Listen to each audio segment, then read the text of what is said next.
Good morning. Good morning. Abi pun. Ya pun. Api kabah nih. Luar biasa. Allahu Akbar. Oke, kalau ibu guru bilang api kabah nih, jawabnya wawa ya. Boleh Allahu Akbar. Alhamdulillah Allahu Akbar. Terus yang terakhirnya wawai. Ulangin lagi. Api kabah nih.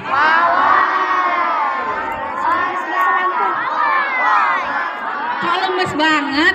Sekarang bisa ulangin lagi. Api kabah nih. Luar biasa. Allahu Akbar. Yang terakhir dikuatin karena kan mulai hari ini, mulai hari Jumat kita akan membiasakan untuk belajar bahasa Lampung.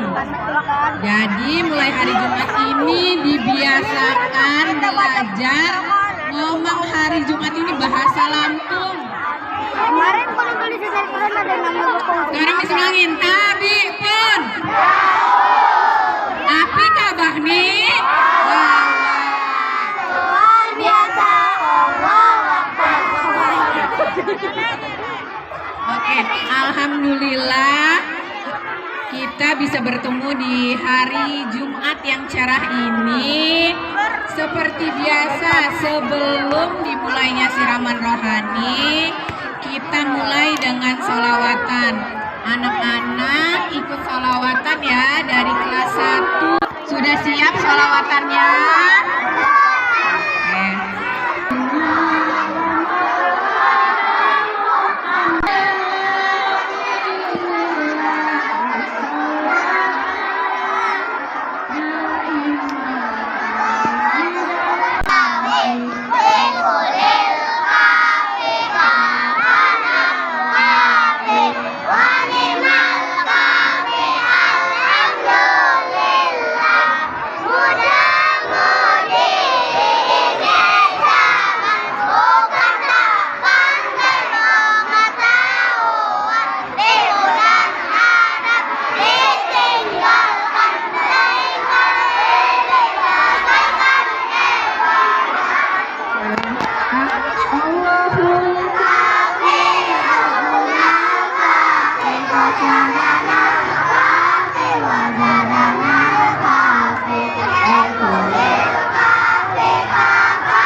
Oke, tepuk 1. Coba yang dengar PD, tepuk 1. Tepuk 2. Tepuk 3. Udah ya 3 aja ya. Oke.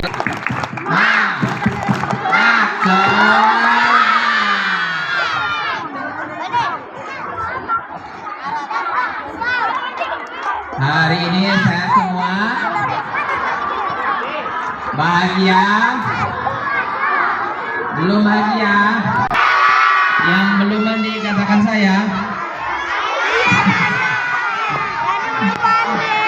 Ternyata jujur ya, biasanya yang mengangkat itu jujur yang pertama kok, atau benar-benar rasanya. Berarti belum mandi betul? Oke, kalau sudah, alhamdulillah. Hari ini Bapak akan cerita tentang salah satu nabi. Nabi apa ya? Dia punya julukan bapaknya para nabi. Siapa? Iya, Nabi Ibrahim alaihi salam. Judulnya Nabi Ibrahim. Ambil ditulis semua, ditulis. Dari waktu kecil sampai terjadi insiden yang sebelum dia hijrah atau pindah. Jadi Nabi Ibrahim ini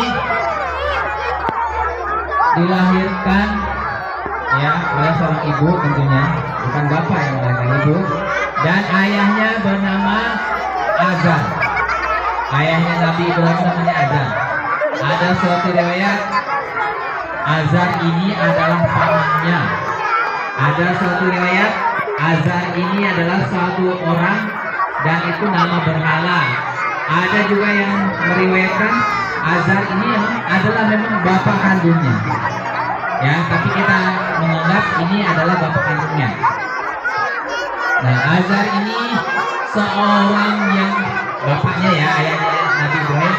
Azar ini adalah orang yang seorang seniman untuk sesembahan, untuk ibadah, untuk memohon, untuk memohon kebaikan ataupun menolak keburukan. Jadi sama patung-patung yang dibuat. Nabi Ibrahim kecil ini aneh, kok ayahnya buat patung, patungnya buat disembah ya, padahal patungnya nggak bisa ngomong ya, patungnya nggak bisa denger, diajakin ngomong denger nggak kira-kira patung? Enggak. Ngeliat kita nggak di depannya? Enggak. Napas nggak dia? Nah, Nabi Ibrahim kecil ini sudah cerdas. Dari kecil dia heran, kenapa sih orang-orang ini pada nyembah benda mati? Padahal benda mati ini nggak bisa bawa kebaikan, nggak bisa bawa keburukan. Dari kecil dia sudah mikir, dinaik-naikin, seolah-olah kayak kuda-kudaan. Kebayang nggak Nabi Ibrahim main kuda-kudaan sama patung? Bayang ya, ditaik-taikin. Kayak kalian itu ada patung nyembah patung. Ya karena patung itu kata alasan ayahnya, karena patung ini adalah yang membawa kebaikan, yang menjauhkan kita dari keburukan. Kita bisa mendapatkan pertolongannya, kita dijauhkan dari murkanya. Nah seperti itu kira-kira ayahnya ngomong itu. Takut betul kalau ada apa-apa sama patungnya. Padahal Nabi Ibrahim tahu patung ini yang buat ayahnya, ya kan? Buatnya dari kayu, dari batu, dari minyak-minyak dari zaitun, dibuatnya dari sana.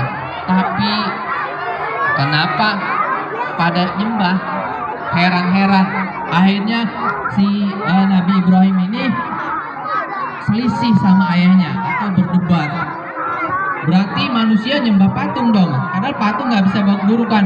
Intinya Nabi Ibrahim sama ayahnya ini berselisih, dimarahin. Akhirnya Nabi Ibrahim dipukul karena nggak sependapat dengan ayahnya.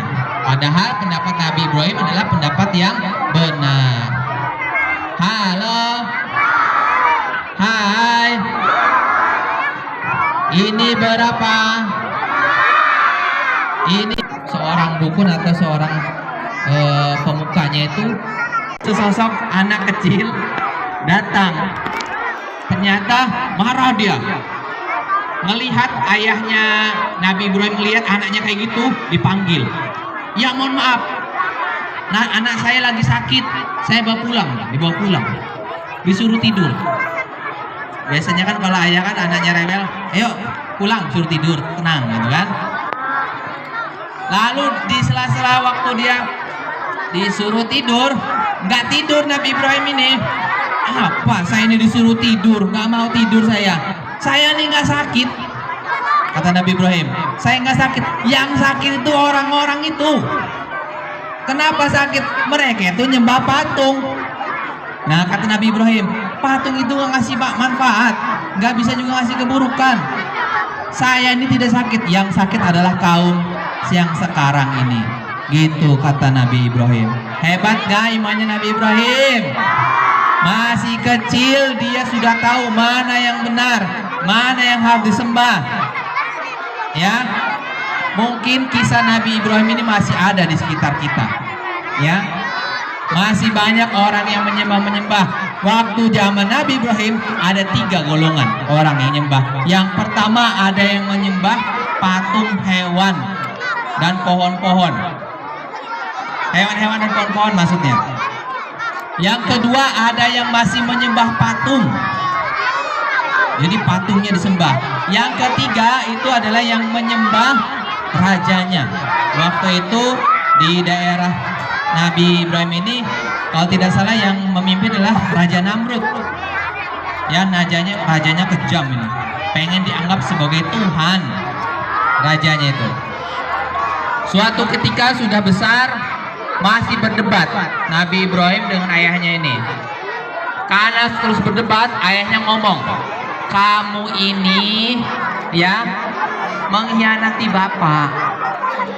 Kata ayahnya, "Kamu ini menghina Tuhan-Tuhannya bapak." Ya. Intinya mereka itu berdebat karena beda sesembahan. Dan Nabi Ibrahim tidak ridho untuk menyembah, tidak pernah ridho. Dari kecil dia udah mecah-mecahin patung nak. Dari kecil itu saking jengkelnya dihancurin. Yang kecil-kecil tapi bukan yang gede beda, keras. Yang kecil-kecil dirusakin. Terus diusir sama ayahnya. "Kamu mulai hari ini kamu jangan tinggal di sini. Kamu pergi. Kamu bakalan dibunuh pokoknya nanti." Karena dikejar sama sekampung itu karena dia dianggap pengkhianat. Karena dia merusak patung-patung. Lalu Nabi Ibrahim ke arah gunung. Dia di sebuah gua. Di gua itu dia mendapat hidayah, di sana dapat petunjuk dari Allah di sana untuk memperkuat imannya. Halo. Halo. Sampai mana kita tadi? Sampai gunung ya, yang ada guanya. Kita lanjut ya. Belum selesai ceritanya, nanti ada cerita yang lebih heboh lagi. Nah, suatu ketika ada di sebuah dekat sungai. Sungainya ini adalah markasnya buat nyembah. Jadi di sana ada patung besar, satu besar, sampingnya nih patung-patung kecil, banyak. Suatu ketika sebelum berangkat pada doa, biasanya kan pada doanya sembah itu. Nah, Nabi Ibrahim nih masuk duluan bawa kampak. Ini diabadikan dalam ada Al-Quran, diabadikan dalam kampak. Lalu kampaknya ini dipakai buat apa? Buat apa kampaknya? Ya, buat ngancurin. Tapi sebelum ngancurin, di sana sudah ada disajikan makanan, nah. Makanan. Jadi di patung itu biasanya orang tuh kasih makanan, minuman, sesembahannya. Apa namanya? Sesajennya, bahasa kitanya ya. Ada itu. Nabi Ibrahim ngomong sama patung, tapi ngomongnya itu ngomong ledek nih. Karena Nabi Ibrahim tahu kan, ngomong sama patung nggak mungkin jawab. Dia ngeledek. Itu patung, makanannya udah siap itu, udah keburu dingin. Gitu kan, ledek sambil ketawa-tawa. Yang nggak mungkin dimakan terus ledekin sama kawan patung sebelahnya. Itu makanannya loh, enak gitu. Ya namanya patung nggak akan gerak kan, tiba-tiba begini makannya kan. Betul nggak? Pernah lihat patung gerak? Paling ada gerak-gerak gini-gini ya, kucing gitu. Ya, patung-patung dari plastik. Tapi kalau patung yang batu itu biasanya tidak bergerak. Terus setelah dia ngobrol sama patung itu nggak ada respon, mulai dihancurkan patung satu-satu. Itu nggak bunyinya? Nggak ya? Pokoknya dipukul, hancur satu keliling. Disisain satu yang paling gede. Yang gede dibiarin. Yang gede itu tampaknya ditaruh di lehernya, yang gede. Lalu dia pergi. Jadi yang di tempat sembahan itu tersisa satu patung yang paling besar, atau yang gede. Tampaknya taruh di lehernya. Tinggi lagi mungkin, lebih gede. Ya, terus Nabi Ibrahim nyumput. Suatu ketika ada pengurus tempatnya datang, masuk lagi dia. Kaget dia, teriak dia. Gimana teriaknya?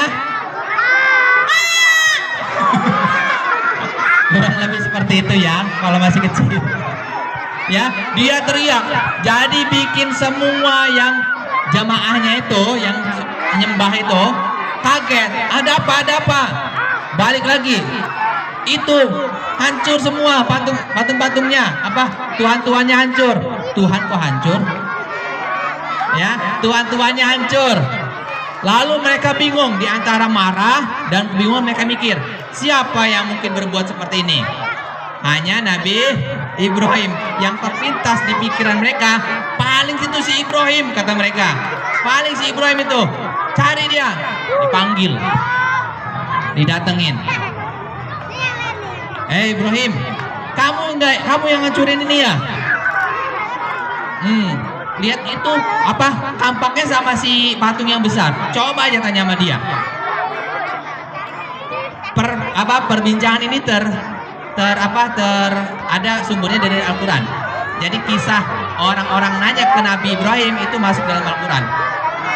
Jadi kisahnya ditanya aja coba sama patung yang besar. Orang yang nyembah bilang, ya nggak mungkin lah bisa ngomong, nggak bisa lah dijawab.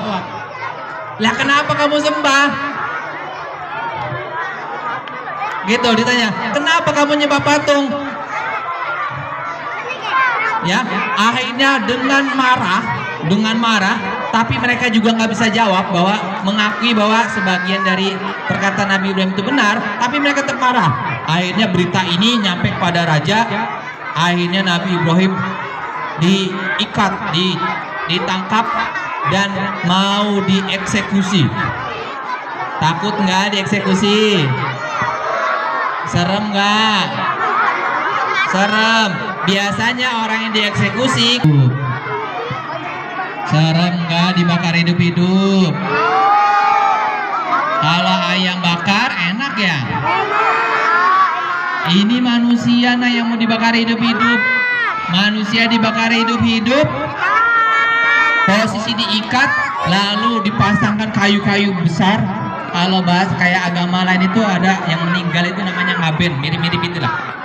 Jadi apinya itu dibakar, kayunya dibakar, Nabi Ibrahim duduk di sana, di tengah-tengah. Lalu Nabi Jibril datang. Di pandangan Nabi Ibrahim ini Jibril datang, lalu tanya, "Mak, kamu nggak mau sesuatu tuh dari saya?" kata Nabi Jibril. Kalau malaikat Jibril. Lalu Nabi Ibrahim bilang, "Enggak, saya tidak perlu kamu." Lalu dengan api yang bakar, Allah turunkan perintah. Siapa yang diperintahkan? Api. Contohnya ya, kayak di duduk misalkan api, sini api.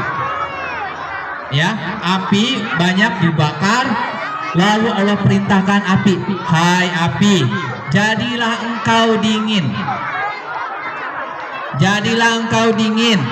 Ya, atau sejuk, intinya tidak mencelakai dan menyelamatkan Nabi Ibrahim alaihissalam. Lalu terbakar, apinya tuh gede nah. Pernah masak di tungku dekat gini muka kamu jadi hitam nggak? Siapa yang masak tungku muka jadi hitam?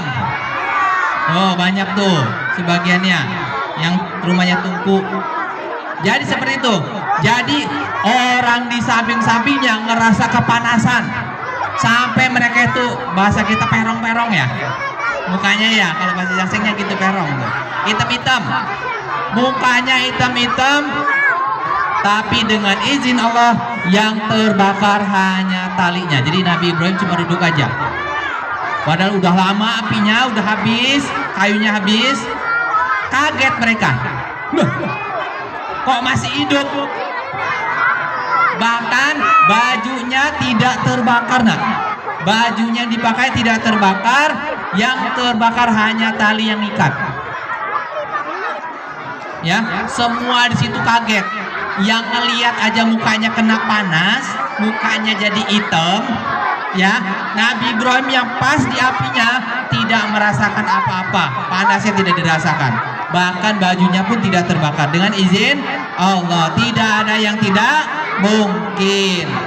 Dari situ mereka ya udahlah ya, pikir mereka dengan membunuh Nabi sudah menang, sudah aman. Ternyata dengan mencoba membunuh Nabi Ibrahim, ternyata mereka malah jadi putus asa. Udahlah, tapi mereka tidak beriman tetap.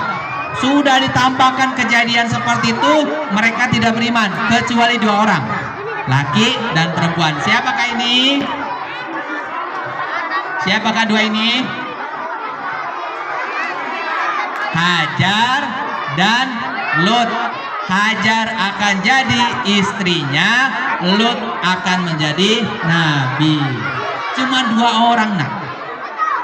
Di kaum itu udah tunjukin orang yang bisa selamat dari api yang panas banget, masih nggak beriman cuma 2. Ya, lalu setelah itu Nabi Ibrahim ini tidak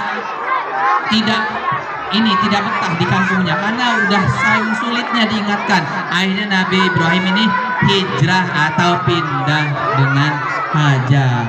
Nanti selanjutnya sampai kurban kisahnya. Mungkin itu sampai sini anak-anakku semua. Seru nggak kisahnya? Dapat ilmu nggak hari ini? Duduk dulu, belum bangun. Duduk tertib. Halo. Belum selesai. Ya, disibukkan ya. Nabi Ibrahim alaihissalam waktu kecil dia punya iman yang kuat. Dia tidak mau menyembah patung. Bahkan sama ayahnya pun dia berseteru atau berselisih gara-gara perbedaan. Nah, duduk. Ayo. Tidak ada yang bangun-bangun. Masa pun yang beriman hanya 2. Mudah-mudahan kisah Nabi Muhammad, Nabi Ibrahim alaihissalam bisa menginspirasi kita semua. Siapa yang terinspirasi katakan saya. Siapa yang cinta dengan Nabi Ibrahim katakan saya. Karena dia adalah buyutnya nanti Nabi Muhammad Sallallahu Alaihi Wasallam. Mungkin itu saja, mudah-mudahan bermanfaat. Tolong sampainya di bawah. Billahi taufiq wal hidayah. Wassalamualaikum warahmatullahi wabarakatuh.